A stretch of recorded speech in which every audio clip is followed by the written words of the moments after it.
গত বৃহস্পতিবার সকাল থেকে কক্সবাজারে বৃষ্টি শুরু হয়। টানা বর্ষণে ডুবে যায় শহরের রাস্তাঘাট, অলিগলি। এর সঙ্গে পাহাড়ি ঢলে জেলার সদর, চকরিয়া, রামু সহ বেশ কিছু এলাকায় জলাবদ্ধতা সৃষ্টি হয়। শনিবার বিকেল থেকে বৃষ্টিপাত কমে আসায় নেমে যেতে শুরু করে পানি। রোববার শহর থেকে পানি নেমে গেছে, তবে নিম্নাঞ্চলের কিছু এলাকায় এখনও জলাবদ্ধতা রয়েছে।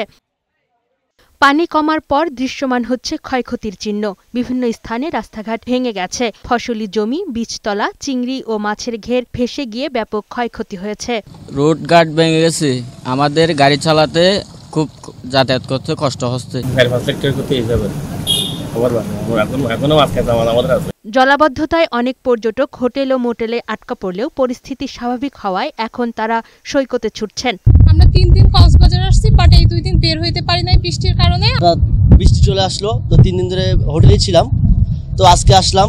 আজকে ওয়েদারটা খুব ভালো, আজকে এনজয় করতেছি। এদিকে ভারী বর্ষণে ক্ষতিগ্রস্ত সমিতিপাড়া ও কুতুবদিয়া এলাকা পরিদর্শন করে ত্রাণ বিতরণ করেছেন জেলা প্রশাসন। 2 দিনের মধ্যে 17,310 প্যাকেট যে শুকনো খাবার, এটির অধিকাংশই আমাদের এনজিওদের মাধ্যমেই এটা রিসোর্স মোবিলাইজ করা হয়েছে এবং আমরা তাদের মাধ্যমে আমি তাদেরকে সাধুবাদ জানাই তাদের এই তৎপরতার জন্য।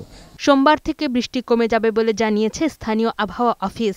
উত্তর বঙ্গোপসাগরে অবস্থানরত মাছ ধরার নৌকা, ট্রলার এবং যে সকল নৌযান আছে তাদেরকে পরবর্তী নির্দেশ না দেওয়া পর্যন্ত নিরাপদ আশ্রয়ে থাকতে বলা হয়েছে। কালকে থেকে হয়তো আবহাওয়া ধীরে ধীরে ভালো হওয়ার সম্ভাবনা আছে। ডেস্ক রিপোর্ট, বৈশাখী সংবাদ।